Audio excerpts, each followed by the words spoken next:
Alors, vous savez que Donald Trump a levé, là, il y a quelques minutes, la menace de droits de douane contre plusieurs pays européens. Puis j'imagine aussi, tu sais, il a dit, annoncé que, bon, il ne va pas utiliser la force pour finalement envahir le Groenland. Mais mettons qu'il voulait, là, mettons, parce que lui, il dit une affaire, puis son contraire, puis il change d'idée, là. Mettons s'il voulait envahir militairement le Groenland. Est-ce que ça serait possible actuellement? Est-ce que ça serait facile? On va parler avec Wally. Vous connaissez Wally, c'est un ancien sniper des forces canadiennes en Afghanistan, combattant volontaire au Kurdistan contre l'État islamique. Chapeau. Combattant volontaire en Ukraine contre la Russie.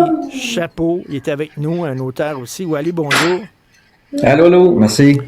Salut, Ça va bien? tu as écrit, Wally, il n'y aura pas d'invasion au Groenland par les Américains, du moins pas avant l'été. Pourquoi pas avant l'été? Ben, contrairement à ce qu'on pourrait penser, c'est pas aussi simple que ça, envahir un pays comme ça. Ça me rappelle un petit peu quand j'étais justement en Ukraine que pendant 2 jours, j'ai défendu, dans le fond, l'aéroport de Kiev. Puis les Ukrainiens, je pense, j'avais une image en tête avec les gens au Groenland, mais les Ukrainiens avaient placé un paquet de véhicules, d'obstacles, de débris sur la piste, ce qui rendait Oui. l'aéroport inutilisable. Le Groenland, dans le fond, c'est une série de villages qui sont dans le fond des aéroports. Okay? Dans le fond, si tu OK. veux prendre le contrôle du Groenland, soit dans le fond prendre une vingtaine, plusieurs dizaines d'aéroports individuellement qui sont isolés les unes des autres. Les Américains ont une base qui est au nord, qui est isolée, qui ont environ 150 personnes dessus. Cette base-là, c'est constitué d'ingénieurs, de techniciens. C'est des gars que le soir, quand ils ont fini leur chiffre, ils s'en vont dans leur Sea Container regarder une série sur Netflix. C'est pas des gars qui vont partir à l'assaut de dizaines d'aéroports comme ça, prendre des assauts. Donc, le Groenland, contrairement à ce qu'on pourrait penser, c'est un peu comme envahir une autre planète si on voudrait prendre le contrôle. C'est loin. D'ailleurs, la base qui est au nord, la base américaine, s'appelle une Space Base. Okay? C'est un peu ironique parce que c'est quasiment comme si Ah c'était sur oui. une autre planète. C'est super compliqué d'un point de vue logistique. Tu as la mer, la baie de Baffin, en fait, qui est couverte de glace en ce moment. Okay? Donc, tu peux pas envoyer une flotte facilement. Tu sais, c'est techniquement pas si facile que ça. C'est pas facile d'envoyer des avions cargo parce que, tu sais, dans un cas comme ça, c'est le même genre d'appareil qui servirait, par exemple, comme qu'on utilisait pour se rendre en Afghanistan dans le temps, qui est, par exemple, un C-17, qui est un avion cargo, c'est un avion militaire, mais ça reste un appareil extrêmement vulnérable. Donc, pour prendre une série d'aéroports comme ça, admettons qu'il y ait peu de résistance, ça demanderait quand même des centaines de vols qui feraient le contour dans le fond du Canada. Le Canada aussi a des radars qui seraient à même de détecter ces appareils-là, donc il y aurait une espèce de réaction en chaîne de détection. On saurait que ça se passe.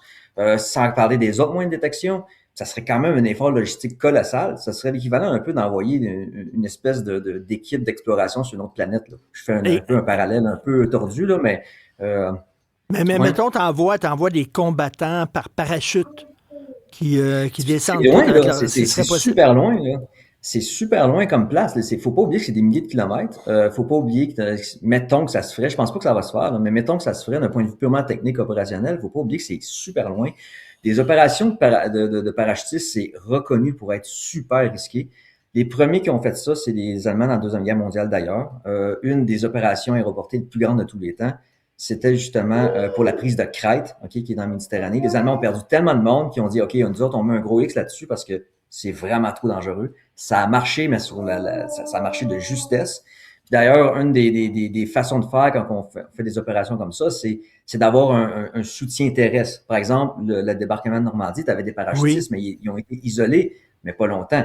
Hum, Parce que c'est hum. super vulnérable, c'est super risqué. Les Russes, d'ailleurs, ont tenté de prendre une série d'aéroports. Justement, je dépendais de l'aéroport de Kiev dans le but de cette éventualité-là. Et les Russes se sont rendus compte très rapidement qu'il y avait des pertes énormes. Dans le fond, proche, par exemple, de l'aéroport de Stomel, qui est au nord d'un endroit où j'ai combattu. Je l'avais justement dans mon visuel. Je voyais l'aéroport, je voyais les hangars, etc. Les Russes, dans le fond, ont vite compris que c'était pas la façon de faire. Ça peut fonctionner, mais c'est un pari risqué. Donc, du moment qu'il y a un peu de résistance, qui, par exemple, pourrait avoir des armes qui auraient été acheminées là, je pense pas qu'il y en a pour l'instant, mais admettons qu'il y aura une espèce d'escalade où il y a les différents partis se préparaient, puis il y aurait effectivement des équipements, par exemple, des défenses antiaériennes assez rudimentaires. Ces avions-là, ces parachutistes-là, c'est très vulnérable. on peut s'imaginer un peu le scénario où on verrait des soldats débarquer, il y aurait des pertes, il y aurait peut-être des appareils cargo qui se feraient littéralement abattre, admettons, un scénario comme Hum. ça. Puis on aurait, par exemple, des parachutistes qui seraient dans un environnement extrêmement austère. Okay? C'est pas un endroit où tu peux t'aventurer facilement. C'est littéralement quasiment comme une autre planète. Il y a pas désolé, mes enfants sont proches, sont malades aujourd'hui, mais sinon, c'est ça. Fait que c'est pas, c'est pas aussi simple que Écoute, ça est-ce que n'apparaît les pour avions l'être. américains devraient survoler le territoire canadien pour se rendre au Groenland? Ben, il y a des enjeux aussi politiques est-ce que les Américains auraient le droit de survoler est-ce que le Canada, par exemple, dirait vous avez pas le droit. Là, Ben, c'est admettons que les ça. Américains disent on le fait pareil. Est-ce que c'est un acte de guerre vers le Canada? Est-ce que il y a beaucoup d'enjeux politiques? On parle juste des défis opérationnels qui sont déjà très grands selon moi, et beaucoup plus grands qu'ils nous paraissent. Mais évidemment, il y a d'autres enjeux, les enjeux politiques, les enjeux juste dans la politique intérieure américaine, on n'en parlera même pas. Il y a tellement d'enjeux avec le Congrès, les lois, etc. C'est quand même tu sais, l'OTAN, c'est quand même une alliance, donc ça a force de loi. Tu sais, c'est quand même, je veux dire, tu attaques un pays de l'OTAN, c'est quand même pas Hum. rien d'un point de vue légal quand on regarde ça comme ça. Mais ça, on écarte ça, puis on va juste, tu sais, on parle juste, dans le fond, je me concentre maintenant sur juste les enjeux opérationnels qui sont beaucoup plus grands qu'ils n'y paraissent. Donc, dans le cas d'une opération, ça serait pas si simple qu'il n'y paraît. Ça serait pas juste les Américains prennent ça comme qui ont fait l'assaut sur le Venezuela, par exemple. Écoute, Wally, tu dis que tu as défendu l'aéroport de Kiev pendant 2 jours contre les Russes. Raconte-nous ce qui s'est passé. Là. Mets-nous, là, transporte-nous là, Ouais. sur la piste Bon, faut se d'atterrissage. rappeler, L'histoire, c'est quoi? ouais, c'est 2022. Si vous vous rappelez, Kiev était en partie encerclé. Les Russes avaient pris un paquet de villes. C'était une catastrophe. Là. C'était comme le pays était en train de s'effondrer. Moi, j'étais à Kiev et un des endroits où on se préparait, mais en même temps, on faisait une opération qui était réelle. Là. Dans le fond, c'était pas juste une préparation. C'était on s'était stagé proche de l'aéroport de Kiev pour la défendre parce qu'on attendait des parachutistes russes parce qu'il y en avait plein qui arrivaient de tous les endroits. Il avait pris Hostomel de cette façon-là. Il y en avait un autre plus au sud. Là, c'est la plus grosse aéroport quand même. Là. C'est gros cet aéroport-là. J'ai des photos que je ne pouvais pas dévoiler à l'époque parce qu'évidemment, tu ne prends pas une photo pour Ben tu oui. montrant les défenses, etc. Mais c'est pas quelque chose que je disais non plus. Je ne voulais pas être localisé. Maintenant, je peux le dire. Mais j'étais autour. Dans le fond, dans le terminus, il y avait mes collègues ukrainiens qui étaient l'infanterie qui défendait, qui étaient prêts à défendre proche. Puis les tireurs d'élite, nous autres, on était dans des gratte-ciels autour, dans le fond. Des gratte-ciels résidentiels. On Ah. attendait. Puis quand on s'est rendu compte que non, les Russes avaient compris qu'ils ne pouvaient plus faire de ce genre d'opération-là. Donc, il n'y a pas eu de parachutistes qui sont débarqués justement devant nous. Ça aurait pu être le cas, ça aurait été carrément l'apocalypse. Ça n'a pas été le cas. Il y avait des combats aériens au-dessus de nous. C'était une époque où les avions russes pouvaient survoler, donc il y avait carrément des combats aériens au-dessus de nos têtes. Mais finalement, 2 jours plus tard, on est parti au front lui-même, là, combattre comme des fantassins dans la banlieue de Kiev pour la bataille de Kiev. Là. Donc, on a arrêté de défendre l'aéroport qui est devenu un endroit quand même pour se stager, pour se préparer, mais qui était plus dans le fond un endroit qu'on considérait comme à haut risque, si je peux dire ça comme ça. OK. Wow. Et rapidement, quelle est la différence entre tu dis que tu es un combattant volontaire et un mercenaire? C'est quoi la Non, je suis différence pas un entre ça? mercenaire. Non, non, OK. Alors ça, c'est tabarouette. Ça.